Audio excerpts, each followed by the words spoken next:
묻겠사오니 주는 들으시고 내가 주께 묻겠사오니 주여 내게 알게 하옵소서. 내가 주께 대하여 귀로 듣기만 하였사오나 이제는 눈으로 주를 배움나이다. 그러므로 내가 스스로 거두어드리고 티끌과 제 가운데서 회개하나이다.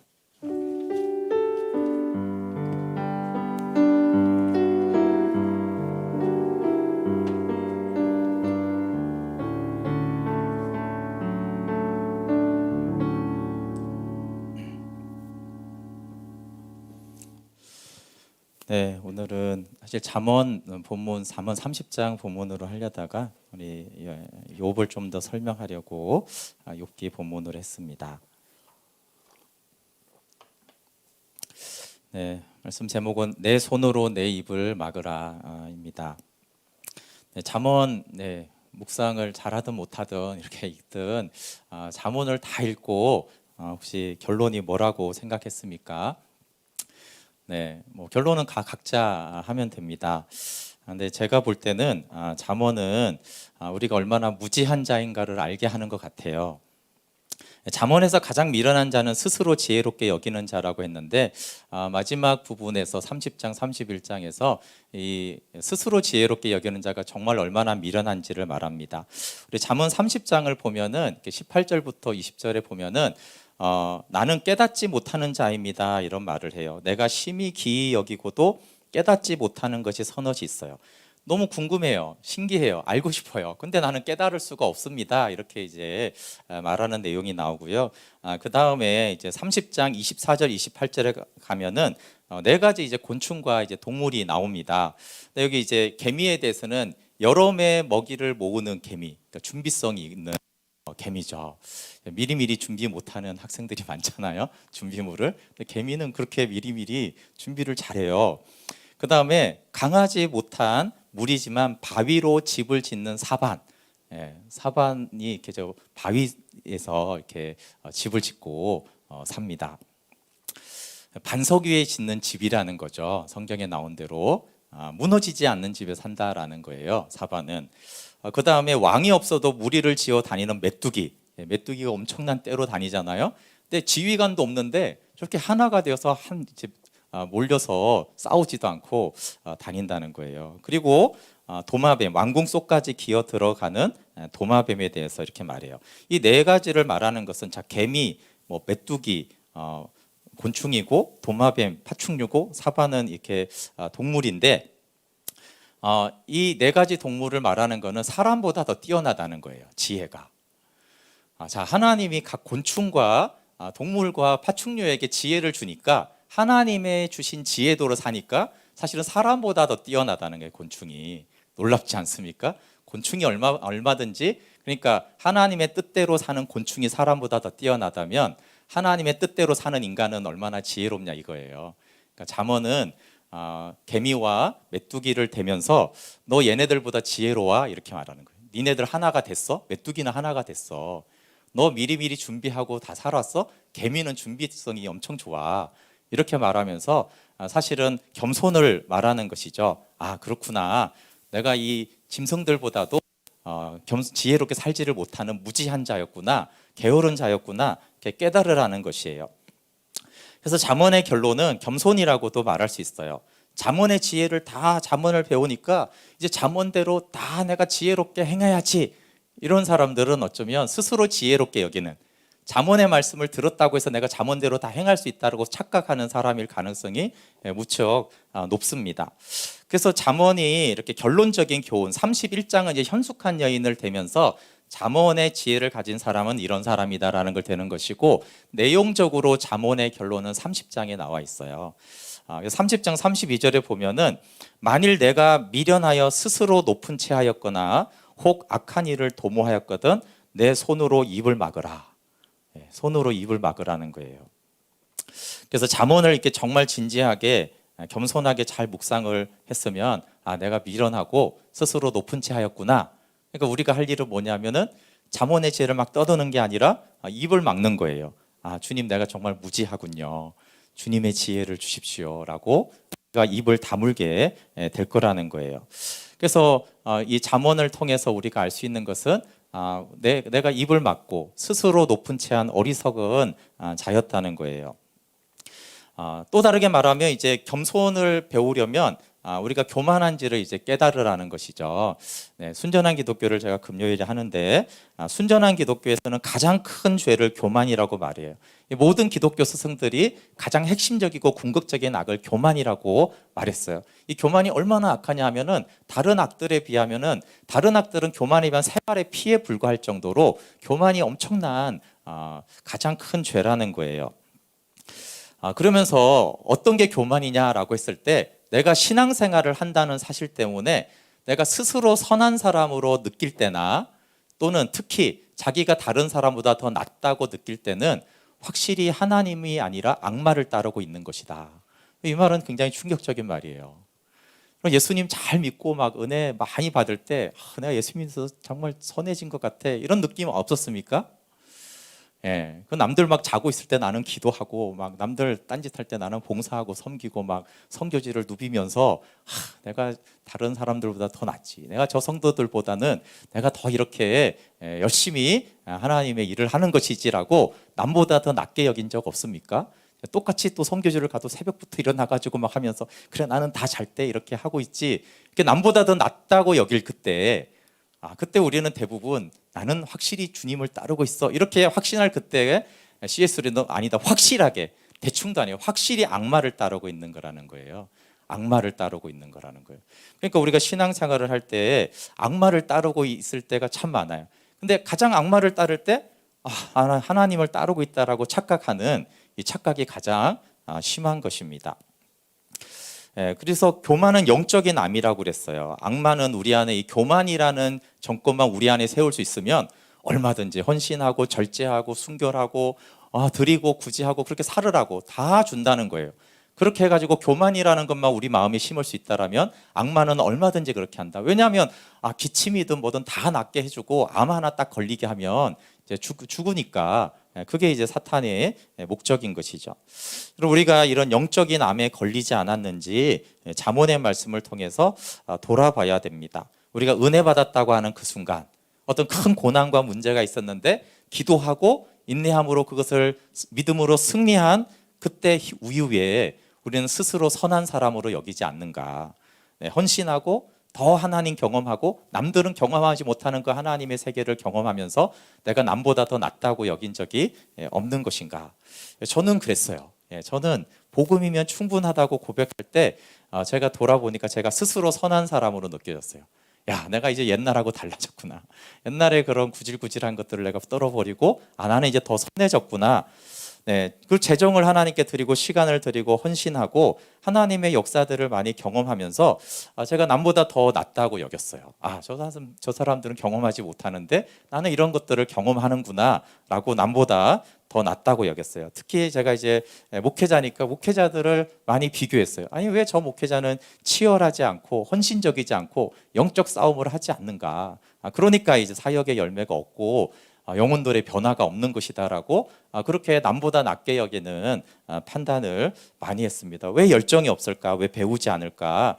왜 저걸 하나님께 드리면 되는데 드리지 않을까라고 판단하는 그 모든 것이 내가 남보다 더 낫다고 여기는 것인데 그런 생각을 제가 참 많이 했습니다. 근데 사실 아까 말한 건 저의 착각인데 근데 제가 그때 사실 하나님을 따르고 있다라고 생각했어요.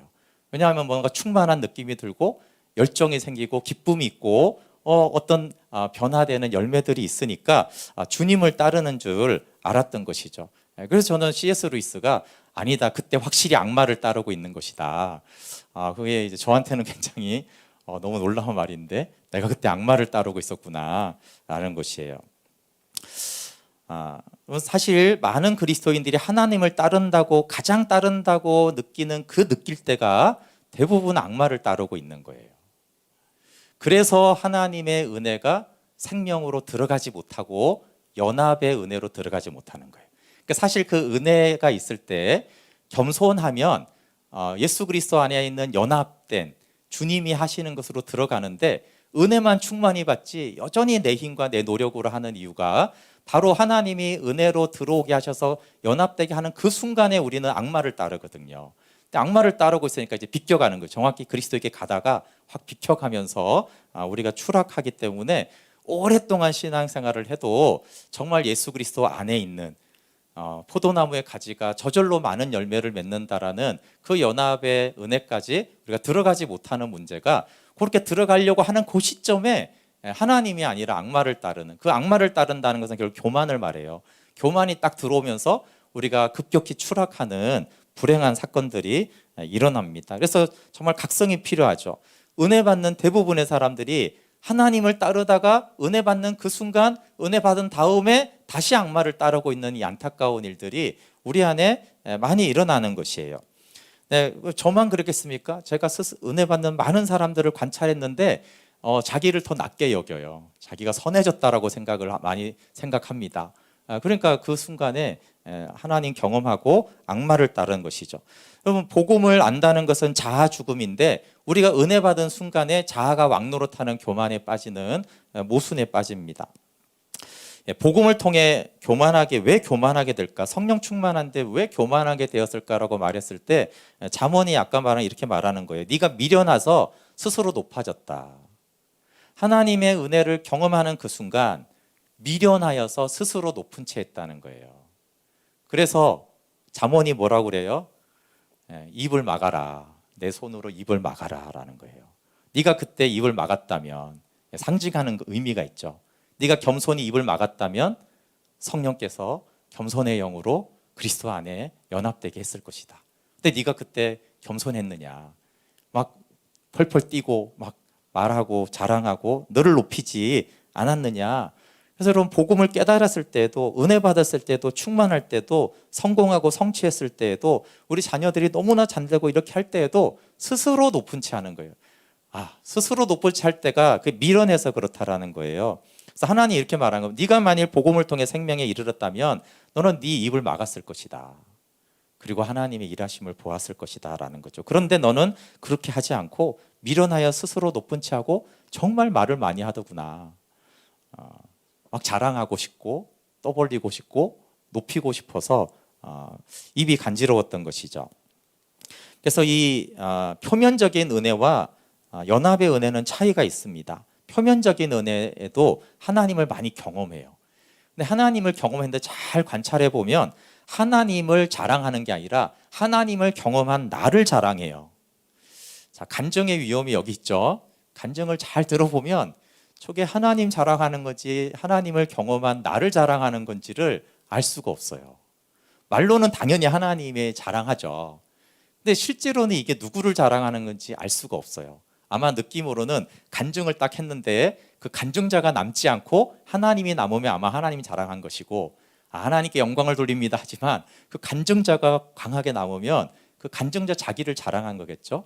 그러니까 사실을 잘 들어보면 그 자기를 자랑한단 말이에요. 하나님이 역사하셨다고 하면서 결국 내가 이렇게 헌신했더니, 내가 기도했더니, 내가 인내했더니 라는 것들이 이제 은근히 드러나는 그런 문제가 생깁니다. 그러면은 이 표면적인 은혜와 연합의 은혜는 어떻게 다른가? 아까 하나님 경험하면 왜 당연히 낫다고 여기고 선하다고 여기는 거 아니에요? 이렇게 질문할 수 있잖아요. C.S. 루이스가 대답을 했어요. 그렇지 않다고. 우리가 하나님 앞에 있고 하나님과 함께 있으면은 이 두 가지 상태의 생각과 고백을 하게 된다는 거예요. 하나는 나 자신에 대해서 완전히 있는 거예요. 나를 의식하지 않아요. 자의식이 사라지는 거죠. 주 안에 있으므로 주님만 드러나고 주님만 보이지 자기가 의식되지 않아요. 그거보다 약간 떨어지는 단계지만 이것도 하나님 앞에 있는데 나 자신은 하찮고 더러운 존재로 여기느냐요. 그러니까 은혜 충만히 받았을 때, 성령 충만히 받았을 때 내가 하찮고 더럽구나. 내가 하나님의 놀라운 역사를 경험했을 때 나는 하찮고 더러운 존재구나라는 인식이 들어오면 그거는 이제 하나님과 함께하는, 하나님을 따라가고 있는 거예요. 근데 내가 더 남보다 낫지, 나는 선해졌어라고 생각하면 악마를 따르는 것이고, 하나님을 경험하고 기쁨이 충만한 그 순간에 하나님, 나는 죄인입니다. 나같이 더러운 죄인이 있습니까? 그거보다 더 나아가면 죄인이라는 나 자신을 아예 잊어버리는 게 자기 부인의 상태죠. 자의식이 사라지는 그 상태가 이제 사실은 겸손한 상태고, 그게 주님을 따르고 있는 상태인 것입니다. 그래서 내 자신이 하찮고 더러우니까 입을 막는 거예요. 하찮고 더러운데 뭘 할 말이 있어요. 그러니까 이제 입을 막는 것이죠. 내 입으로 자랑할 게 없어요. 그래서 여기서 하찮고 더러운 존재로 자기를 인식한 사람이 욥이어서 오늘 욥을 한번 생각해 봤으면 좋겠어요. 그럼 우리가 알지만 욥은 동방의 의인이었어요. 동방에서 최고 가는 의로운, 욥기를 읽으면 야, 산상수훈을 그대로 살은, 이게 사람으로 살 수 있는 가능한 삶인가 할 정도로 그의 삶은 너무나 온전했고 하나님도 인정을 했어요. 거기다가 욥은 정말 말 잘하고 똑똑해요. 욥기가 길잖아요. 욥기가 왜 길겠어요? 욥이 얼마나 똑똑하고 논리적이고 말을 잘하고 변정을 잘하는지 몰라요. 그리고 정말 지혜가 많아요. 그래서 새 친구들을 다 때려 눕히죠. 말로. 논쟁에서 다 이기는 거예요. 합리적이고 지식도 많습니다. 그리고 이제 욥기가 이제 다 끝나가고 오늘 이제 저희가 38장부터 봤는데 38장 1절을 한번 보세요. 욥이 굉장히 똑똑하고 정말 의롭고 탁월한 지도자였어요. 근데 하나님이 딱 말씀한 첫 마디가 뭔지 아세요? 무식한 말로 이치를 가린 자가 누구냐. 무식한 놈이 어디 하나 있는데 어디 무식한 애가 하나 나타났다는 거예요. 한번 38장 1, 2절 보면 그때 여호와께서 폭풍우 가운데에서 욥에게 말씀하여 이르시되 무지한 말로 생각을 어둡게 하는 자가 누구냐. 그럼 무지한 말을 많이 하면 생각이 어두워진다는 거예요. 그러니까 욥아, 너 무지한 말을 많이 해갖고 네 생각이 더 어두워졌구나. 너 무지한 말을 해갖고 더 무지해졌어. 이런 말이에요. 앞에 보면은 절대 욥이 우리가 보기에는 무지하지 않아요. 하나님 처음 하시는 말씀이 너 무지해, 미련해, 이게 처음 말이에요. 처음. 우리가 이 말을 들어야 되는 거예요. 욥처럼 우리가 헌신하고 거룩하게 살고 구제하고 봉사하고 하나님 돌보시고 하나님이 욥에게 다 줬잖아요. 재물부터 다 줬잖아요. 지식을. 그때 우리가 깨달아야 될 건 내가 무지한 거다는 거예요. 근데 욥이 너무나 많은 걸 받으니까 너무 헌신하니까 자기가 그걸 몰랐어요. 그래서 하나님이 첫 번째 딱 나타나서 첫 마디가 뭐냐면 무지한 자야 라는 거예요. 너 미련한 자야 라고 딱 말하는 거예요. 그러니까 그 모든 것을 누릴 때 내가 미련한 줄 알았다면 욥이 이 가정을 훨씬 더 짧게 지나갔겠죠. 두 번째 이렇게 말합니다. 야, 미련한 욥아, 너 대답 좀 해라 이거예요. 이제 확인 사살이지, 확인 사살. 미련하다고 하면 되는데 미련한지 확인하는 거죠. 대답해봐 너 그러면. 너 똑똑하다며? 너 말 엄청 잘하더라. 친구들 다 때려 눕히고 엄청 말 잘하는데 어디 한번 대답 좀 해봐라 나한테. 이러면서 하는 말씀이 이제 38장 3절부터 쫙 가는 거예요. 우리가 그 앞부분만 보면 3절부터 5절만 보면 너는 대장부처럼 허리를 묶고 내가 내게 묻는 것을 대답할지니라. 내가 땅의 기초를 놓을 때 창조할 때 너 어디 있었느냐.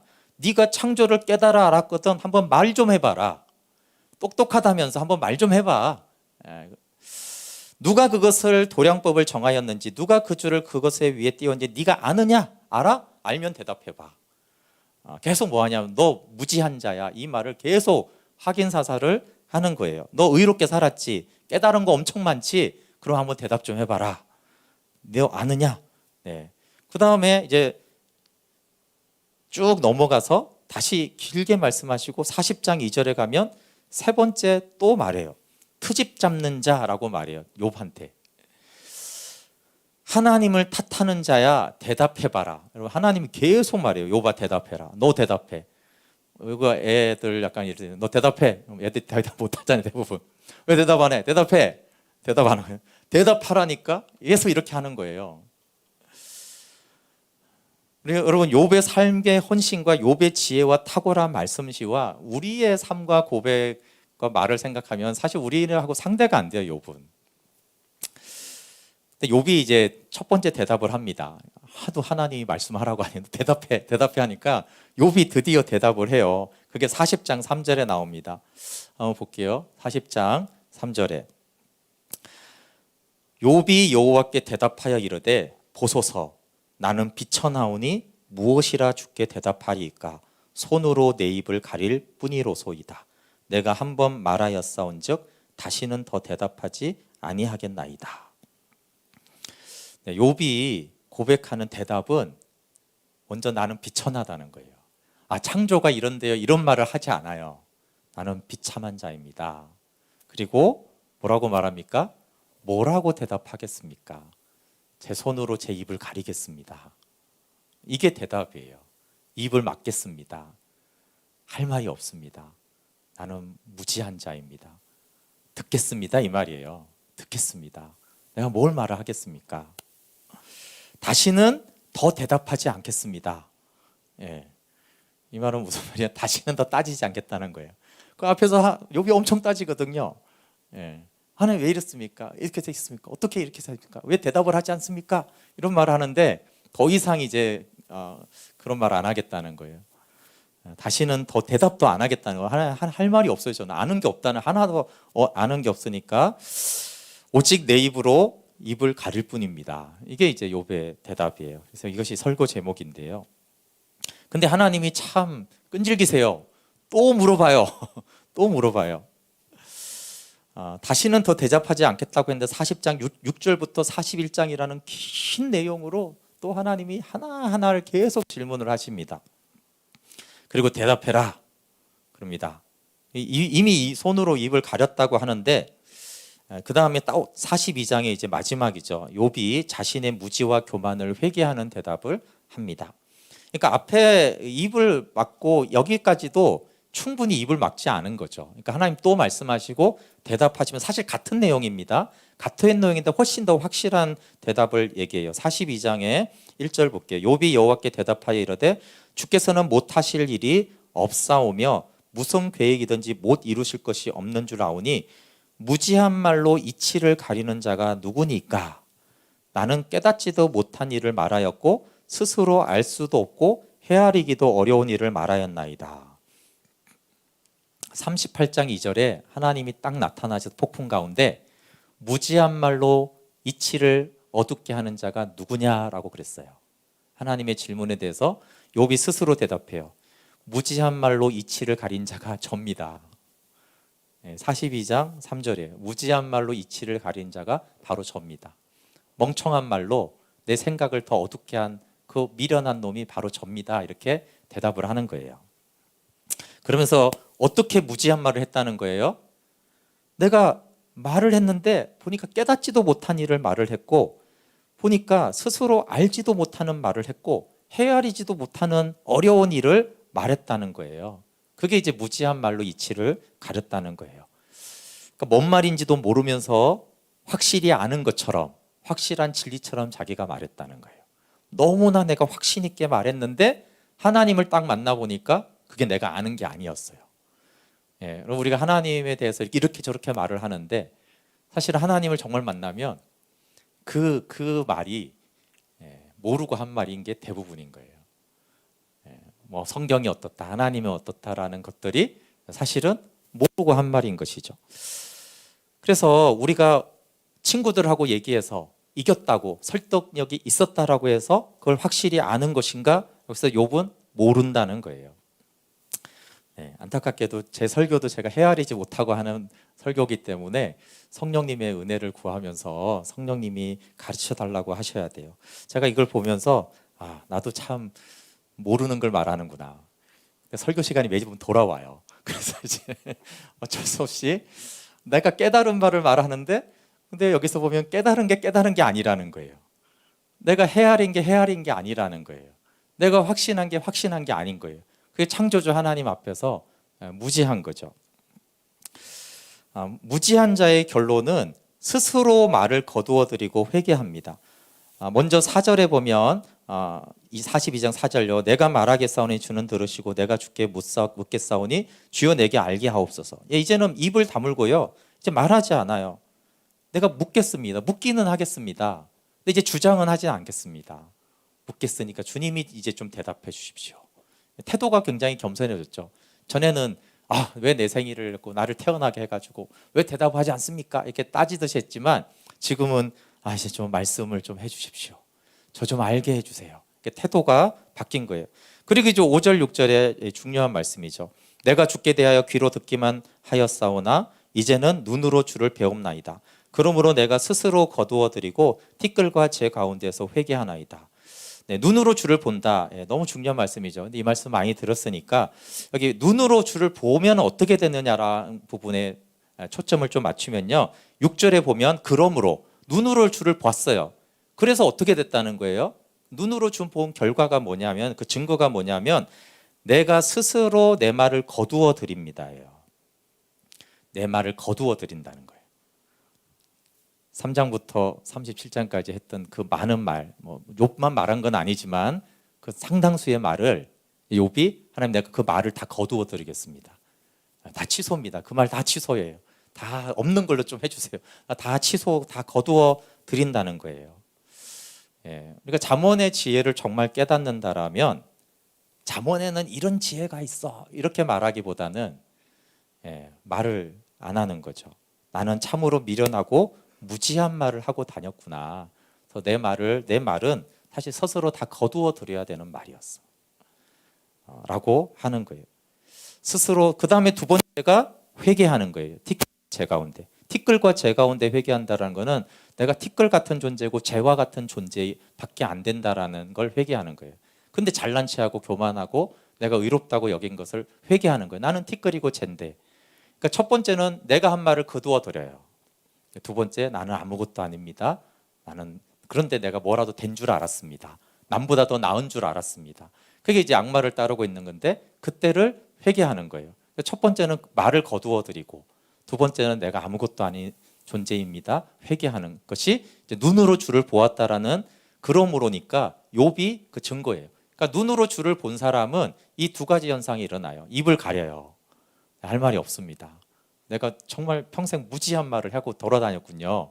그리고 나는 티끌과 재밖에 아닌데 감히 하나님 앞에서 떠들었습니다. 남보다 낮게 여겼습니다. 내가 선한 줄 알았습니다. 하찮고 더러운 존재인데 내가 그렇게 교만했습니다라는 것을 회개하는 이 두 가지 현상이 나타납니다. 그래서 잠언의 결론과 욥의 결론은 내 손으로 내 입을 막고 무지한 말을 거두어 드리는 거예요. 근데 이 무지한 말과 자랑을 이제 회개할 때 그때 욥은 하늘의 지혜를 얻게 된 거예요. 역설적이죠. 내 입을 막았을 때 하나님의 말씀이 들어온 거예요. 그때까지는 자기 지혜였는데 그 자기 지혜를 무지하다고 딱 입을 막으니까 하늘의 지혜를 얻게 되는 거죠. 내 입을 가리고 회개할 때 그때 영적인 눈이 열어져서 하나님을 보게 되는 거예요. 성경은 정말 신앙은 역설적인 부분이 너무 많습니다. 나의 미련함을 알고 스스로 높은 채였음을 알고 손으로 입을 가린 자가 복이 있습니다. 그래서 욥은 마침내 입을 가리고 자기가 티끌과 재라고 하면서 여호와를 경외함에서 오는 하늘의 지혜를 알게 된 거고 눈으로 하나님을 보게 되었어요. 이게 이제 잠언의 마지막 내용이고 욥기의 마지막 내용입니다.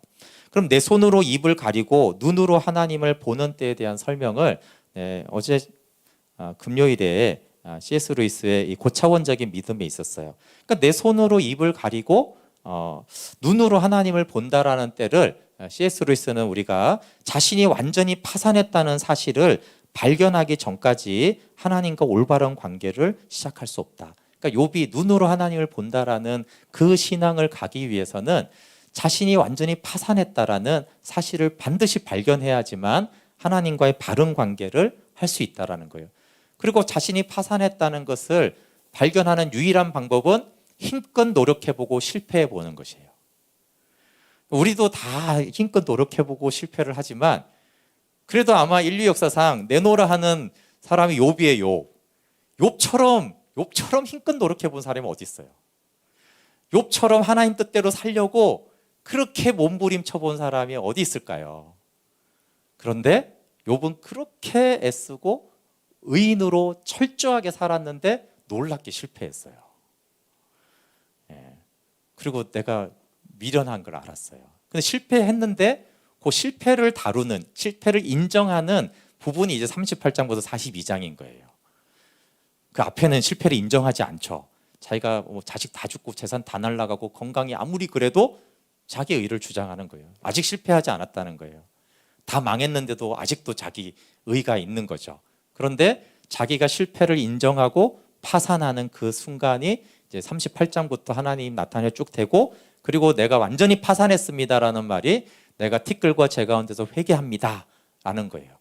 그리고 당연히 하나님과의 온전한 관계가 이루어진 것이 귀로 듣던 하나님을 눈으로 본다라는 고백을 하는 것이에요. 그러니까 욥이 대표적인 거예요. 힘껏 노력해보고 완전히 파산한, 그게 이제 욥이고, 그러니까 하나님과의 바른 관계가 다시 이루어진 대표적인 인물도 욥이에요. 자신에게 완전히 절망하고 모든 것을 하나님께 맡기는 상태로 돼야 하는데, 파산하고 나서, 그러니까 욥이 자신의 파산하였음을 발견했을 때 눈으로 하나님을 본 거예요. 근데 이게 시간차가 있어요. 앞부분에 뭐 자식 죽고 재산 다 날라가고 아프고 이 모든 시련이 파산한 줄 알았는데, 사실 진정한 파산은 이제 38장에 와서 이제 욥이 파산을 해요. 파산이 인정하는 거죠. 이미 사실은 다 무너졌지만 그제서야 자기 의마저도 이것도 다 실패했습니다. 물론 뭐 내가 다른 것도 그렇지만 내가 하나님 믿는다고 한 그것마저도 내가 그거 하나는 지킬 줄 알았는데 그것마저도 파산했다고 인정하는 그때 하나님께 모든 것을 맡기는 상태로 변화됐죠. 그러면서 이게 어려운데 욥의 경우는 더 어렵죠. 자신에게 자기가 지금껏 해온 모든 일과 지금 할 수 있는 모든 일이 아무것도 아님을 인정하는 때가 이제 자기 파산하고 하나님과 바른 관계가 열어지는 때예요. 근데 특히 우리도 그렇지만 욥이 지금까지 어떻게 살았어요? 그 의로운 삶을 내가 아무것도 아니다라고 인정할 수 있을까요? 근데 욥은 인정했어요. 내가 알지도 못하는 말을 했고 내가 스스로 한 거 다 거두어들이고, 그거는 요 친구들하고 한 말만은 아니죠. 이전에 내가 의롭게 살았다고 하던 그때부터 태어나서 지금까지 한 그 모든 말들이 다 무지하고 미련하다라는 것이니까 그 이전의 모든 삶들에 대해서 저는 이제 아무것도 아닌 것으로 여기겠습니다. 그리고 욥이 여전히 할 수 있는 대단한 인물이었는데 내가 아무것도 아니라는 그 파산을 인정한 것이죠. 이렇게 말하면 자신의 파산을 발견하면 이 전과는 다른 새로운 방식으로, 즉 전만큼 안달하지 않으면서 노력하게 됩니다. 욥기의 마지막에 이제 회복하는 과정이 나오는데 그 과정은 길지 않아요.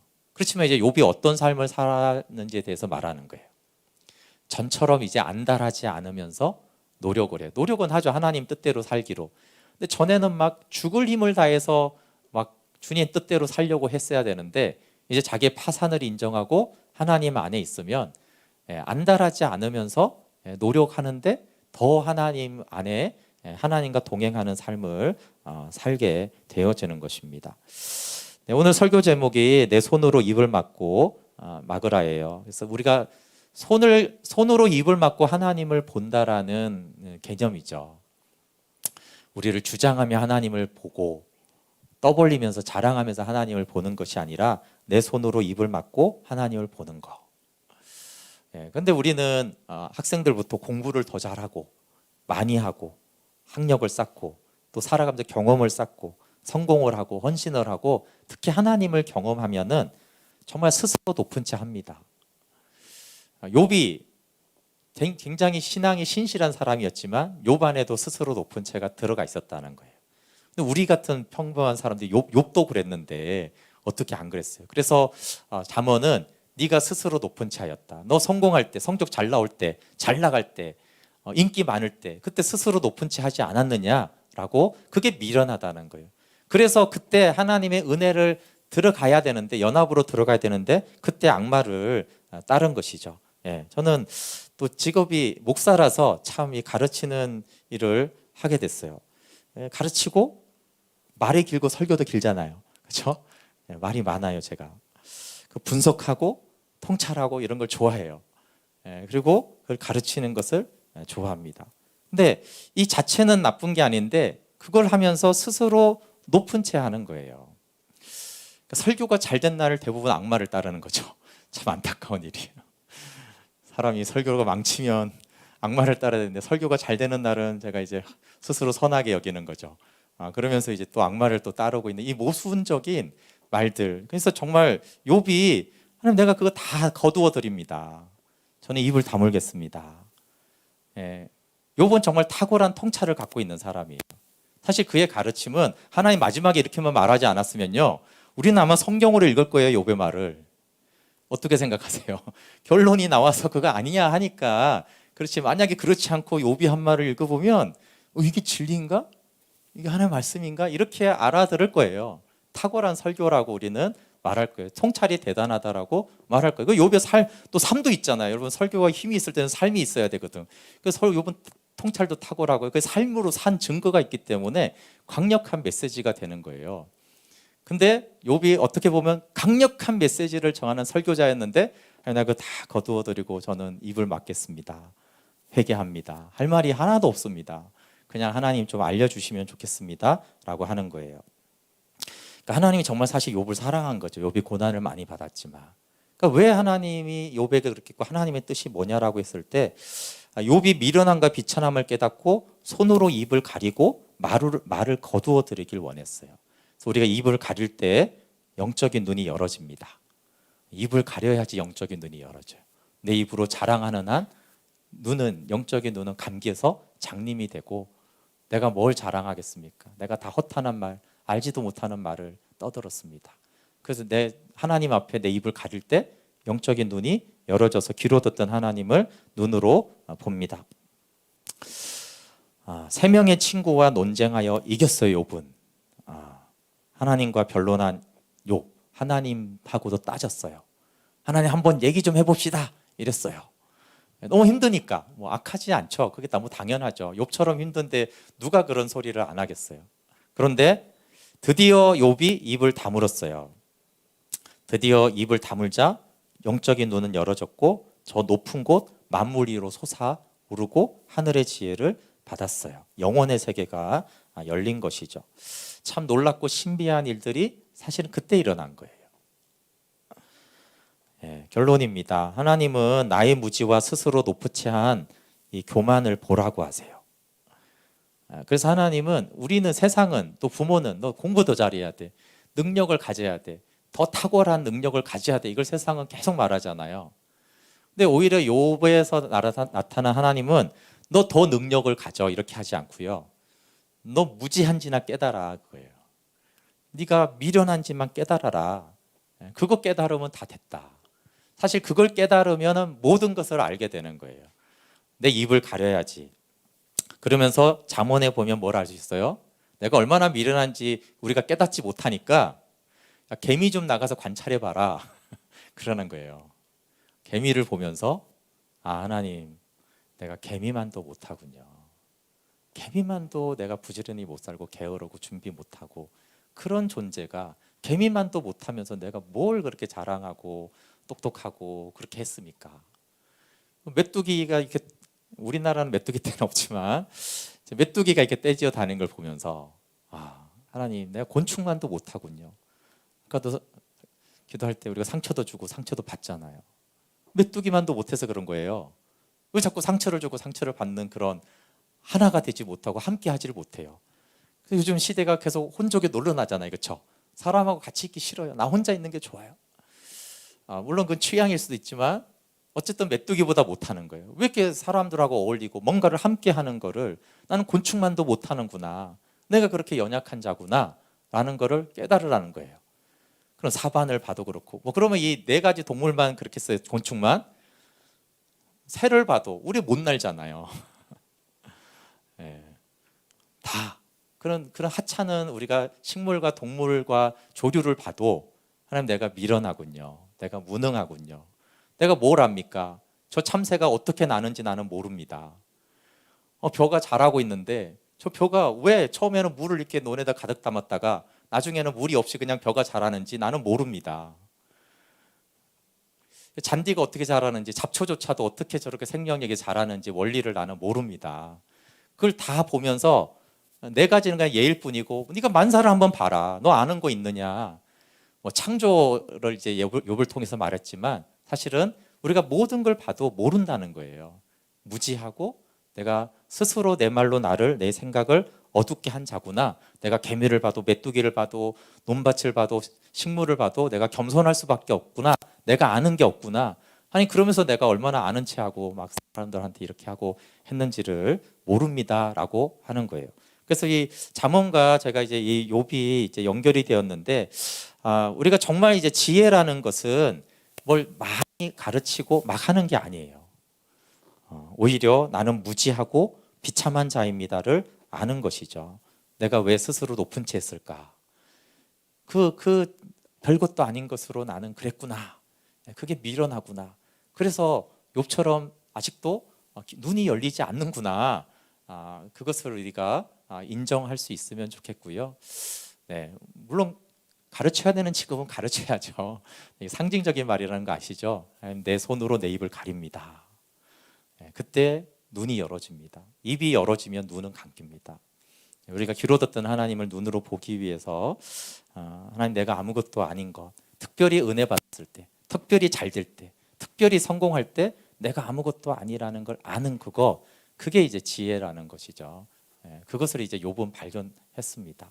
그래서 하나님이 다시 욥에게 다 주는 거예요. 재산도 다 주고.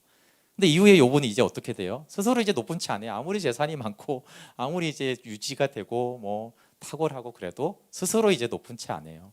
나는 내 손으로 입을 가리는 무지한 자이고 하나님 앞에 티끌입니다라는, 그러니까 이제 하나님이 줘도 상관없는 거예요. 그래서 다시 욥기는 회복으로 끝이 납니다. 함께 우리 찬양하고 같이 기도할게요. 나는 아무것도 아닙니다라는 찬양인데요. 가사를 한번